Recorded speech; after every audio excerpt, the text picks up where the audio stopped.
Welcome to this month's episode of Conscious Connection, where soul meets soul. Each month we sit with a beautiful soul sharing their unique medicine, magic, and message with our world. Join the conversation.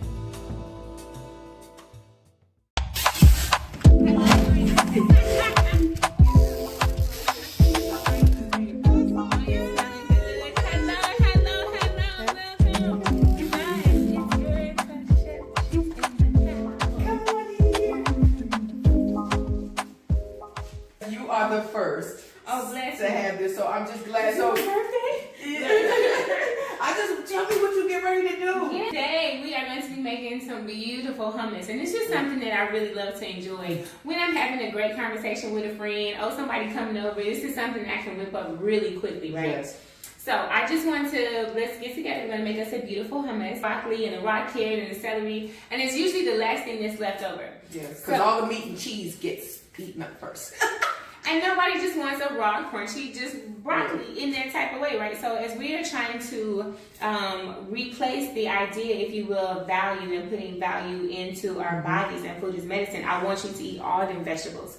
So we're going to do a bit of a Ras El Hanout crudité. I'm going to lightly roast them so that they still have the crunch, but they are even more appetizing to our eyes.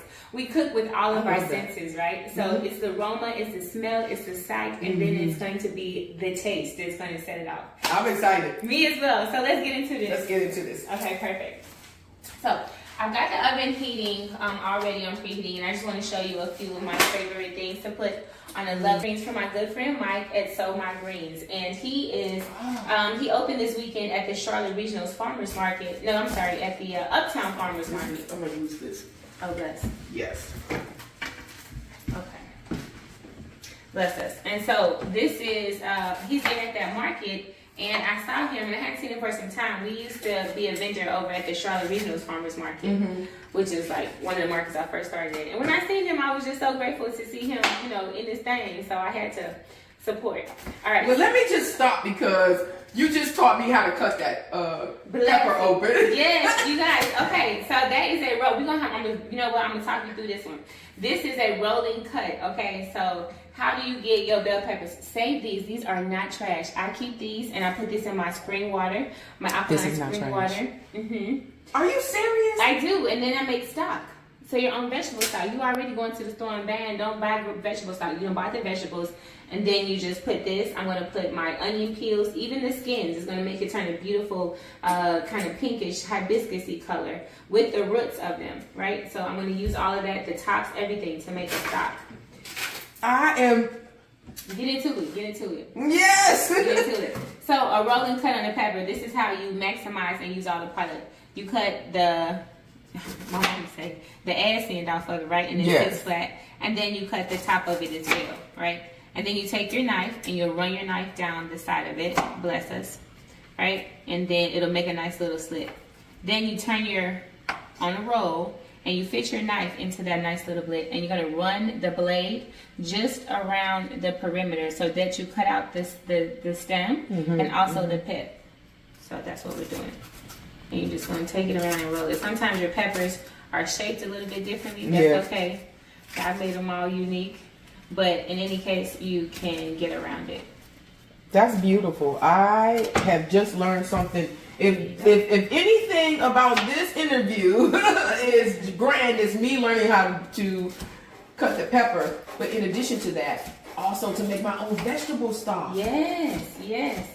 So just water in the vegetables. Just water in the vegetables, yep. And I really like to use alkaline water from Temple Restoration Living Waters. They are a beautiful family at the Charlotte Regional's Farmers Market. Okay. And they, I'm sure you've seen them in Building B. I think I have. Yeah. I think I have. And put that water in there, and then throw you a bay leaf or two, and just all of the bits and pieces of your vegetables.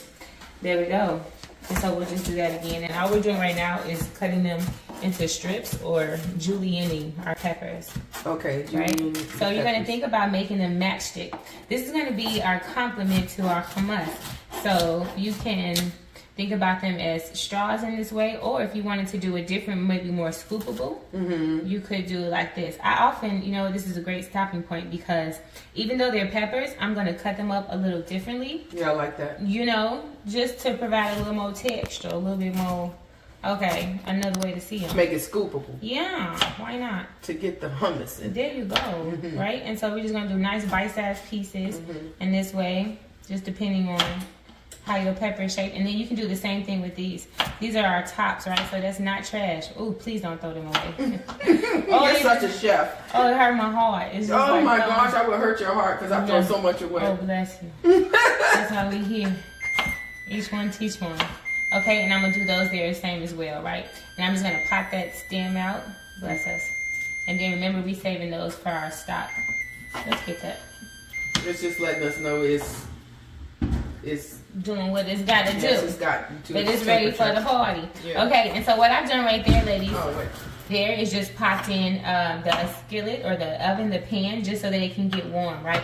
Because we're just going to, if we put our cold vegetables on a hot pan with oil, that's going to help it cook quickly, right? We be doing a whole bunch of things. If you put what? Say that again? I started with a hot pan. Okay. Starting with a hot pan, right? Versus putting them on a cold pan and then having the time to heat up. So our pan's already hot. We are going to toss our veg. Remember, these skins, we're going to put that into our water, and that's going to be our vegetable stock. Yeah. I'm excited about that. And then here, I really like to cut the onions in the same way, similar that we did our peppers, right? So I just cut them in half, and then I'm going to kind of chunk them, maybe make 3 or 4 slices so that they become scoopable too. I really enjoy red onions in this way. I love red onions. I love onions, period. As do I. Yeah. Oh, and then they're going to cook down a little bit. I'm going to go ahead and cut the second one. Would you mind getting me a bowl so we can toss all of our beautiful veg in and pop these in the oven? Whilst we do our thing. The thing. And that's it. The hardest part of this is the fun part is baking them. Should we do a bit of cauliflower? I love a bit of cauliflower. Let's do it. Okay, so while I'm cutting up the cauliflower, would you like to put the vegetables in the bowl? Okay. Let's do this teamwork. Gonna make your dream work, friend. The beans? No, not the Okay. Oh, yeah, the beans as well, too. We can throw the beans in there. Okay. Bless us. Perfect. Okay. And then to that, you want to start that just here to that. Let's get some olive oil going right in here. there. Yep. So put some olive oil in here. How much? Enough to toss. We're going to toss those. That should be about as well, just so that we can get to seeing first. You know what I'm saying? We get to dry. But we're going to season it as well, too. So what I brought to share with us today for our seasonings is a bit of Ras El Hanout. And I was telling you that Ras El Hanout is kind of like Lowry's, if you will. Okay. For Qatari in the Middle East. So that was like one of my deployments. And I fell in love with the souks. And you can go to the souks, which is like an open spice market, open air market. Yes. And they just got these big old barrels of just good spices and herbs. And you're like, oh my gosh, I never smelled anything like this. So, ever since that deployment, I keep some, and I always get my best friend, who is stationed in Qatar right now, to send me things. And so, this is some Qatari spice. Okay, now, you can put some in there. I am. My hands are. I am. And the thing, this is a little spicy. She a little spicy. But do you enjoy spice? Yes. Let's get a spoon, just because it's turmeric in it. Okay, and then I want to show you where it is. Bless us. Did you get a Show did. a plastic spoon? Show did. Okay, so we're just going to sprinkle our veg in that, and then I'm gonna ask you to toss that as well. We're gonna put a little smoked paprika in it. Can we toss it first? You can go. That's fine. I'm gonna shake a little bit. Shake a little bit. I gotta get me big paprika like that. Oh yeah. Well, I do commercial cooking. You can get whatever you need. Okay. Beautiful. Okay, we're gonna do the same thing with our cauliflower. I just didn't want to put them in there because the cauliflower is kind of gentle, so it can break up, and I wanted to keep the florets rather whole. I'm just adding some beautiful garlic and a little bit of ginger to that, just to amplify up those Ras El Hanout spices. Now remember, this is just it's just a spice, a house spice, and every Middle Eastern country, if you will, has that spoon. You sure can. Yeah, is that okay? Because I would throw that in the trash. No, it just needs a little. That's how onion powder does. You know what? I put rice in that. Okay. And that'll help it. It's not. That's just how. I think I have thrown some stuff away because it was stuck. So I thought it was old. Yeah. Okay. Give us a nice house. Yeah. Oh yeah. Get the thing in there. Them things trying to jump out. They already ready to get on this here. I'm gonna flip some of the cauliflower. It's a little char on the other side. That looks really good. All right. Oh yeah, you want to taste the green bean? Let's see. And this is a great time too for us to check for seasonings. We may need to adjust the salt, or we may need to. I heard they crunch, so I know they. I like the crunch. Oh. Good. Yeah. A little salt, you think? A little more salt? What do you think? Yeah.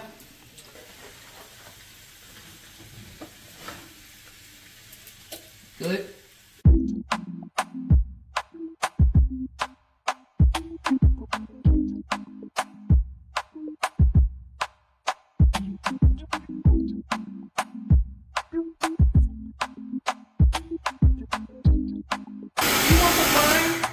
Yes, please. Okay. Ooh, how we come to the party without starting the party? Look.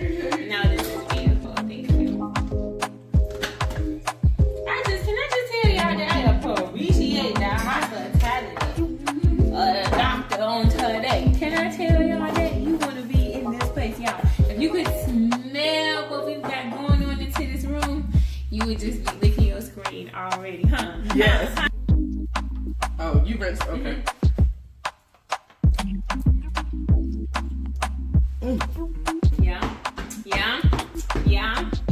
Yeah. Okay, let's do it. Okay, so we're gonna get ready to plate because our things are done. You see how easy that was? It's so healthy. I didn't know beans could taste This is my conscious connection for the month of May, and I'm so excited. This is where the Fear to Freedom Project just highlights beautiful souls around the world that are bringing their unique medicine and their unique magic to the world. And I am so honored to have Chef Gillian here in my home. She is showing me how to cook, and she's showing us how to use food as medicine. So we'll get ready to plate some stuff. We've been, kind of working here in the kitchen, and we get ready to sit down and plate and just have a conversation. So thank you. Peace and love.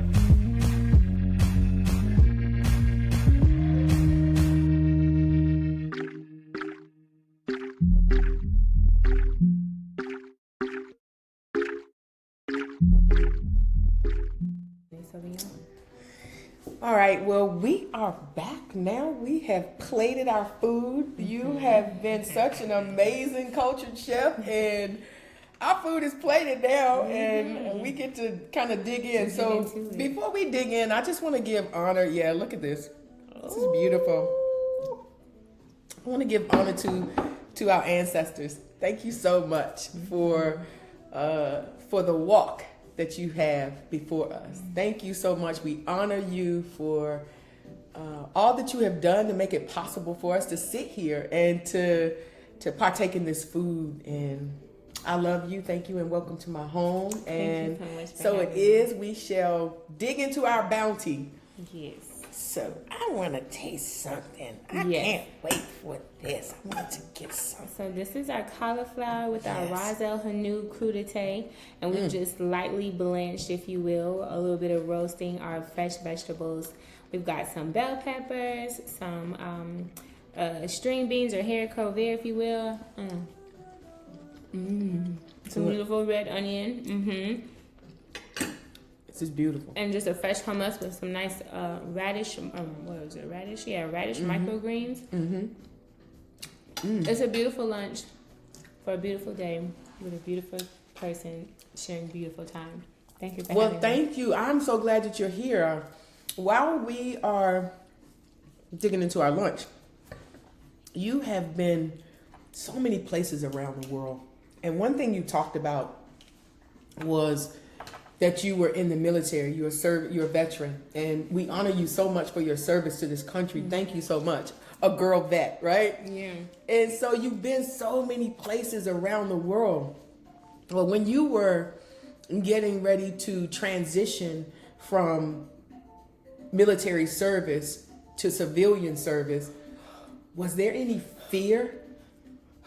Yes, y'all. Can you see me hyperventilating? Yes. Just at the thought. Thank God that that time has passed, and I can use that moment as just a way to think myself into new spaces. Yeah. I remember at that point I had served 6 years in active duty, and I had been to beautiful places. I was Japan, South Korea, England, and one day I just thought that I wanted to move myself to Charlotte and become a chef, as I realized that cooking is my superpower. Right? So just to go back about fear, it was already a challenging thing to join the military. Yeah. And the first time I got to Japan and I got off the plane and I didn't know anybody, I didn't know the language, I didn't know anything, but I looked around and there was at least 10 other people on my left or my right that felt the same way. Wow. So what did I do? I wanted to feel the warmth and the closeness back to home, so I decided to start cooking the things that my grandmother made, so that I could smell her kitchen and be back there again, so that I could hear her house shoes, traveling on the cold floor in the mornings of the summer times in Monroe, Arkansas.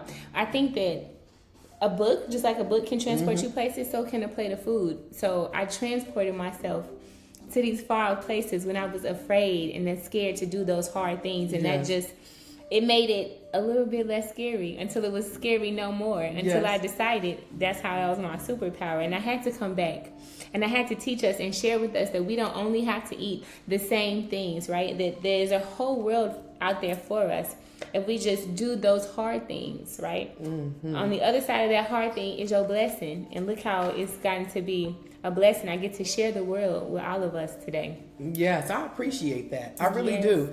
And through food, I have learned that we can use food as medicine. And my mother was she was into using food as medicine. She was very forward thinking. She was always looking at how we could improve our health. And so that was a part of my culture growing up. However, when you grow up, you can just stray away from stuff, right? And so now I'm just bringing myself back to using food as medicine and looking at it in a different perspective, actually, not to eat it for my enjoyment. I don't eat to live. I mean, I don't live to eat. I eat to live now. And so I wanted to ask you to talk about food as a form of healing. How has food been a form of healing for you personally?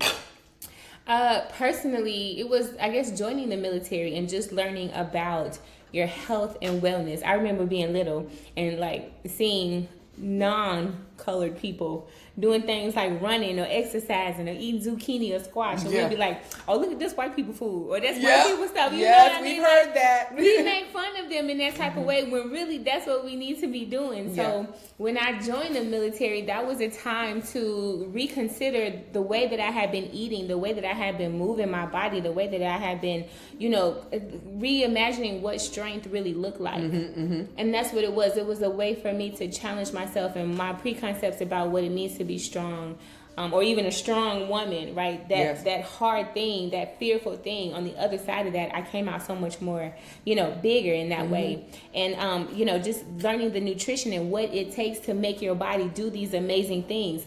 Oftentimes we were 14 hours grueling on a flight line, right? So you need your stamina. You have to carry 100-pound airplane parts up a flight crew ladder, right? So you need your strength. All of these things, I ate things I never would have tried before, like cottage cheese. Well, I mean, all these things that culturally we say that's not for us, right? Because we need our soul food. We need our fried chicken and our collard greens and all those things. Loves cottage cheese. Gosh. My mom ate that a lot. That was actually pretty disgusting to me, but it was good for somebody else. But yeah, this is good. This is really good. This is really good.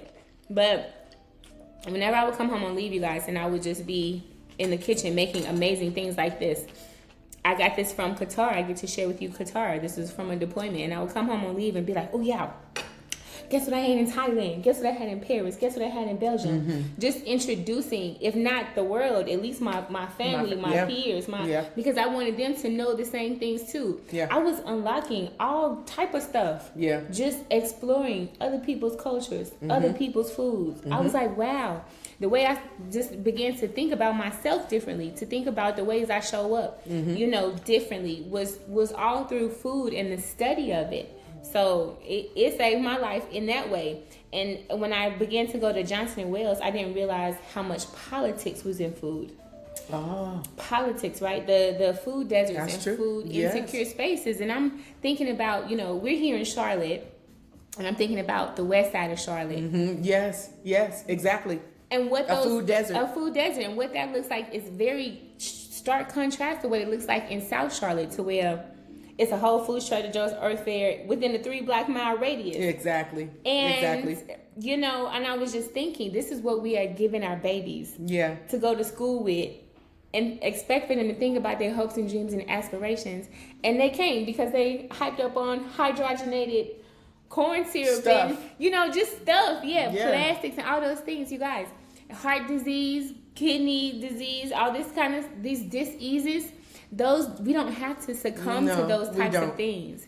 And that's gratefully, thank you God, what I get to show up and hopefully share and teach with y'all through my food, through my gift. I love that. Thank you for sharing your gift with the world. And I want to give a shout out to the Love and Action Cafe, because that's how I started, actually, started to on my plant-based journey, is with the Niger Goddess, and she is the co-owner of the Love and Action Cafe, which is on Tuckasegee, which is in a food desert. And that's the reason why they chose that spot. Chef chose that spot because it's a food desert, and they wanted to bring healthier options and options for us to live, and just the education about food right into the desert. So shout out to them. So I know that the culinary world is really intense and it's competitive, and I wanted to ask you, have you ever had to navigate like the imposter syndrome or perfectionism or the fear of criticism, because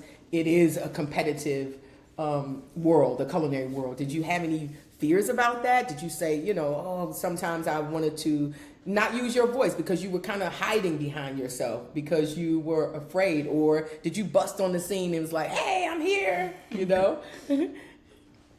I think initially, we all have, whenever we're about to do that new thing, we all can have those jitters, those first timers, where you think, am I good enough?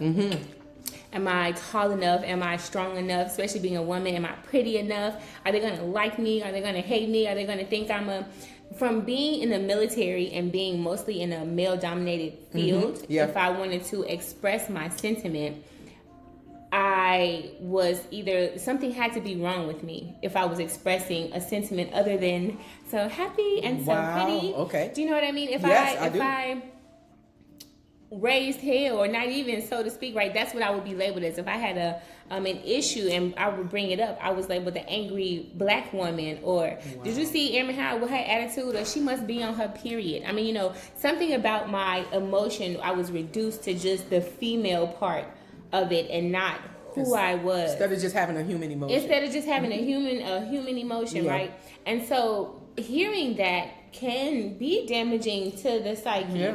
That can be damaging to the psyche, so that when you get ready to go and do that new thing, or that amazing thing, or that use your power thing, or use your voice thing, sometimes those voices come back in your head and you remember when that person said that you was just this, or you're not this, you know what I mean? Those things can come back up, but I think that's where we have to give ourselves grace. I'm learning to give myself grace through there, and I am learning to just say no to those thoughts, no to those energies. Let me tell you, if I have convinced myself, Dr. Deborah, if I didn't convince myself that I'm gonna do it, can't a rock on this here planet tell me otherwise. That's right. Because shout out, okay? Because your first enemy, the only person that you're fighting against is yourself, is your this here. I lived for a long time in between these two spaces, and I let that infiltrate my brain to sometimes it would be debilitating to where I couldn't move in that way.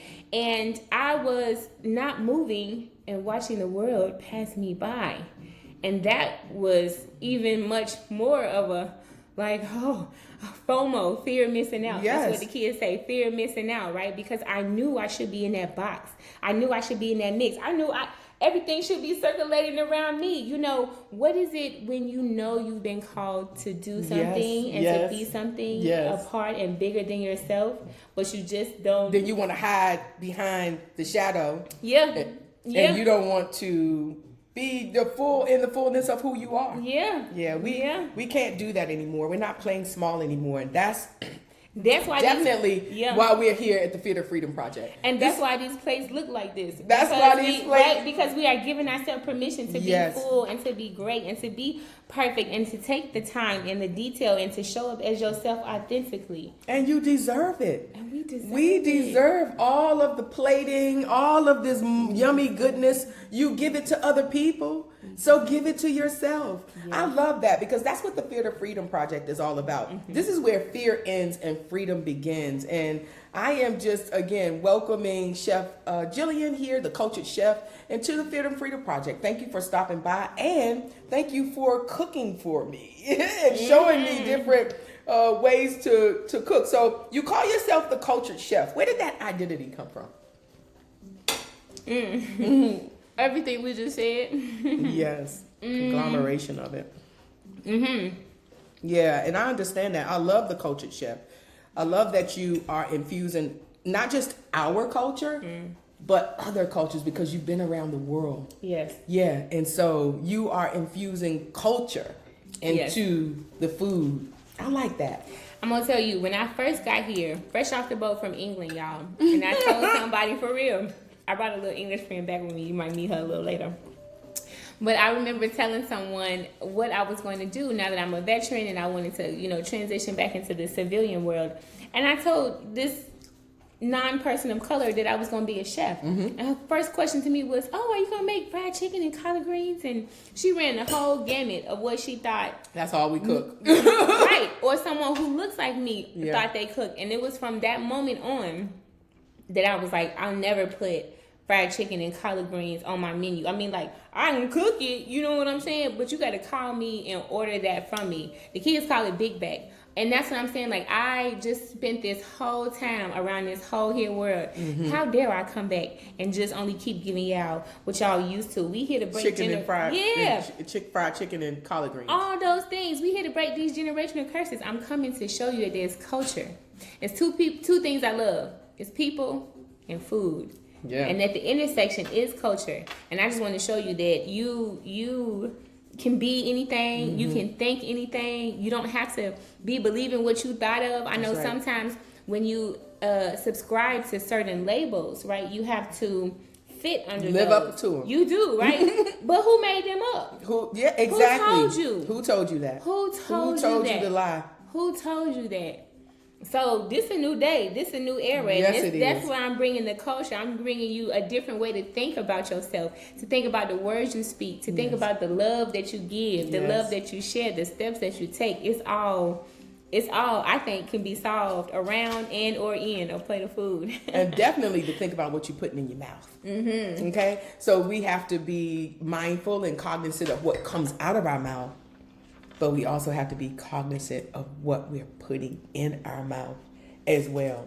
So I want you to tell the audience about what you're doing at the farmer's market.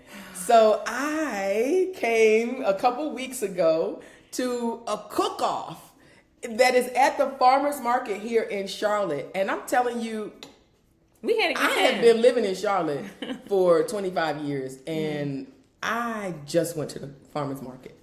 So I know I am just getting to the farmer's market, but it is now like my newfound love. I really do love it. It is fresh vegetables everywhere, greens, mushrooms, apples, peppers, and it's lots of other things too. My spa candle sister is out there giving me all of the things that smell good in my home. So it's just, I actually look forward to going to the farmer's market on Saturdays. And And I guess I could go through the week too, but some of the vendors only come on Saturdays and Sundays, so I like to go on the weekend. But what are you guys doing out there? You know, what are you doing at the farmers market? Share with everyone so they can come and partake. Yes, you know what? The Charlotte Regional Farmers Market is one of my favorite farmers markets in Charlotte. Amongst all those things that you said about it, one thing that I love is the people, right? The people in the community, right? That is there, and it is like a big family. I used to come there before I was me, before I knew I was me, right? Before you knew what the things you used to do before you knew you was you. Listen, think about it. And I would bring my salt and my pepper and my oil, and then I would start to meet Farmer Brian or Farmer John or Farmer Jean or Farmer Keisha and pick up their harvest. And when you come to my table at BB's Homemade Crab Cakes, hey Miss BB, I would be making beautiful food just to pair with it. And for me, y'all, that was a hard thing. Because I didn't know, prior to that, I didn't know if people was going to like my food, if they was going to do this, you know. And I started to do those hard things. So one Saturday turned into 2 years. Wow. Turned into 2 years. I love that. Turned into 2 years and partnering with other vendors after they saw how I was able to grow, you know, a product list for a vendor and to introduce people to their product and get things moving. Then they wanted to ask me, oh, can you come here? Can you come here? So then I opened that up to my network, my Johnson & Wales culinarians, the students who need to get out there. And everybody wants to talk about they entrepreneurs and stuff, but they not, you know, doing the things. And so that was a way for us to just kind of close that loop and really be the liaison. The liaison between the farmer and the consumer. And now I get to show up as a beautiful host at this same farmer's market of Can You Cook, right? So based on all those things that happen, I'm telling you all, nothing that you've been through will be wasted. Because now I get to teach on a bigger scale, right? All of our community how to cook with these things that we have. And I have a beautiful partner, John. He's the creator of Can You Cook. Woo! Yes, we love John. We appreciate John. Shout out to you, John. Yes, shout out to you, John, fellow J-Woo alum. You're right. You're going to be your squad, I'm telling you. And, you know... Johnson and Wales. Johnson and Wales, okay. Wales. Yep. He's a beautiful chef out from Charleston. And he has a beautiful story. And we both got together and put our superpowers together. And this is how Can You Cook was born, right? We put two chefs together. We give them a mystery ingredient from... I don't know, 1 to 3 of the farmers in the market, right? And then we challenge you to create a recipe, to create a meal, a nice little menu right in front of your live studio audience. So we're educating you, we're entertaining you, and all in all. Yes, we get the thumbs up. It's the nutrition part about it, y'all. It's such a blessing. It's such a blessing to be able to tell the story in this way. Yeah, I love that. It's a beautiful collaboration. I brought my friends and we had a great time. And the food is good. The chefs are amazing. And just the fact that you all are highlighting the chefs and giving them an opportunity to share their superpower and their culinary skills with us. So, what does freedom taste like to you now? That you have transitioned from some fearful events and fearful experiences. What does freedom taste like now? Freedom today tastes like this here hummus and these green beans and this, right? Freedom tastes like waking up and loving what you do. Oh, yeah. And somehow, I'm stop saying somehow. Let me tell you, you got to get specific about your prayers.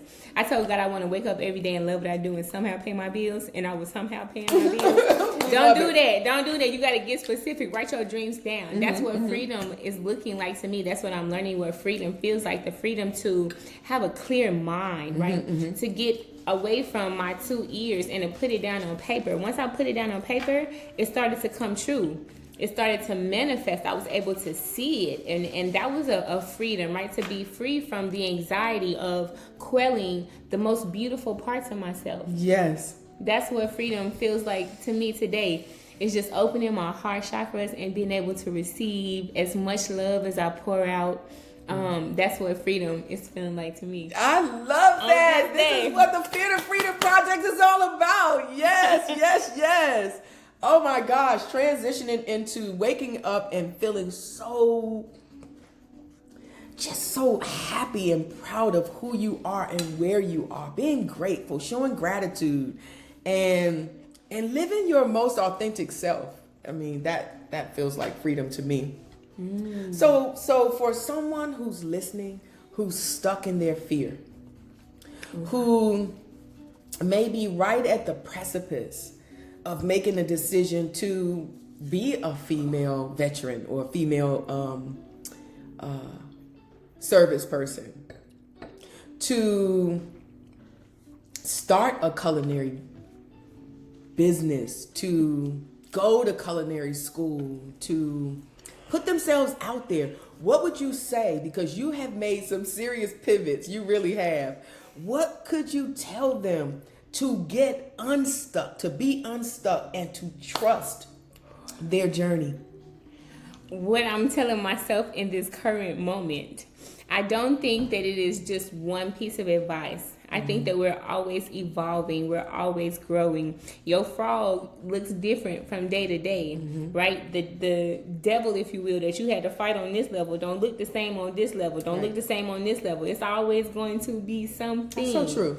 Right? That's so true. It's always going to be something. Yeah. So, you know, and then the type of grace that you give yourself on this level to fight this devil can't show up in that same type of grace that is on this level. If you leveling up, your grace got to level up. Your faith got to level up. Yes. Your prayers got to level up. The words that you speak outside your mouth got to level up. All these things got to level up. You know, a great friend of mine told me, and I've been using it ever since then, is to start talking to your fear, to personify it. Yes. To pull it out and to personify it and be like, you know what? Okay, crazy. Okay, scared. Okay, procrastination. Yes. Okay, fear. What we doing today?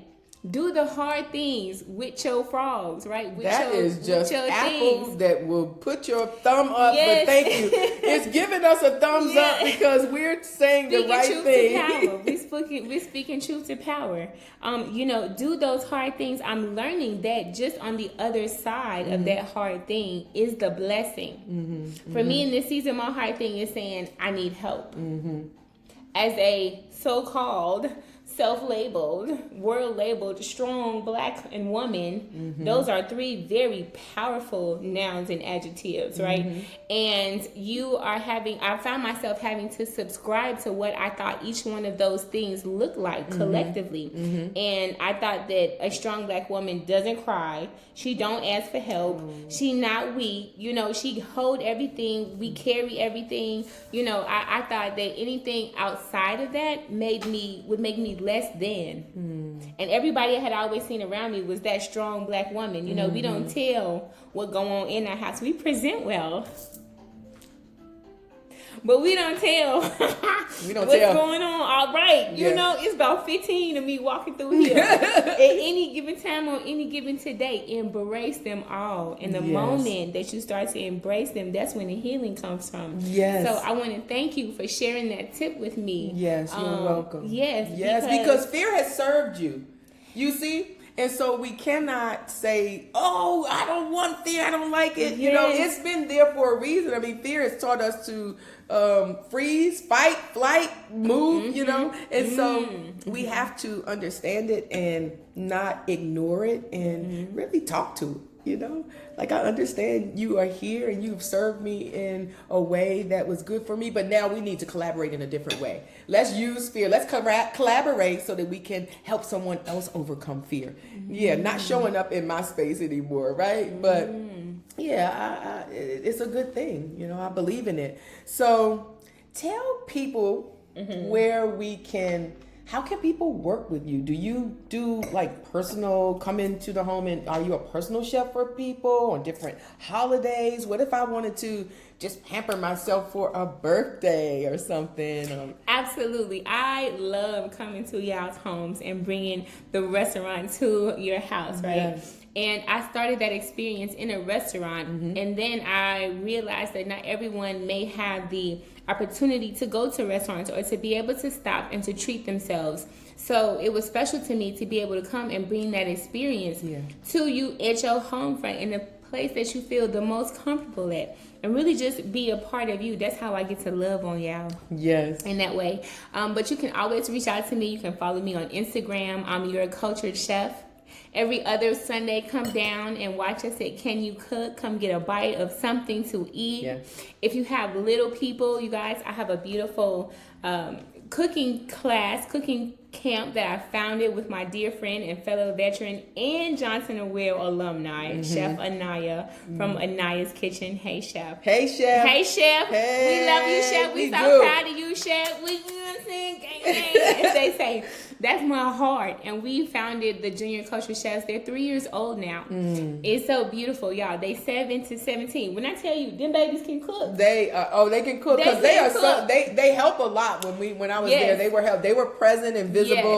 And I just love that you founded that. Yes. I really do. Those kids are very much into what was going on. They were present. They weren't just you can't tell they weren't just doing it because it's Saturday and their parents are doing something else and this is like where they get babysat. No.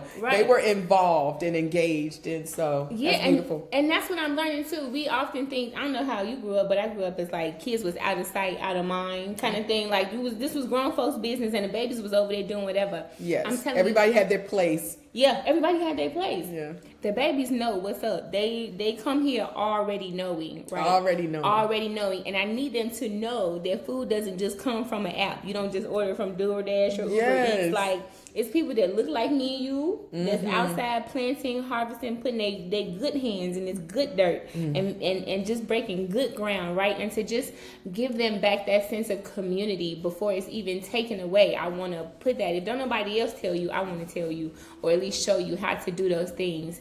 And we teach them how to shop, how to cook, how to grow, how to harvest. Wow. We got a beautiful harvest, Be the Zen Community Garden. You guys, it's a lot of movers and shakers around Charlotte that is interested and will help you help yourself and your family. Nobody come to save us. We got to save ourselves. No, we're doing this for ourselves. We got to save ourselves. And that's how I get to... It's time.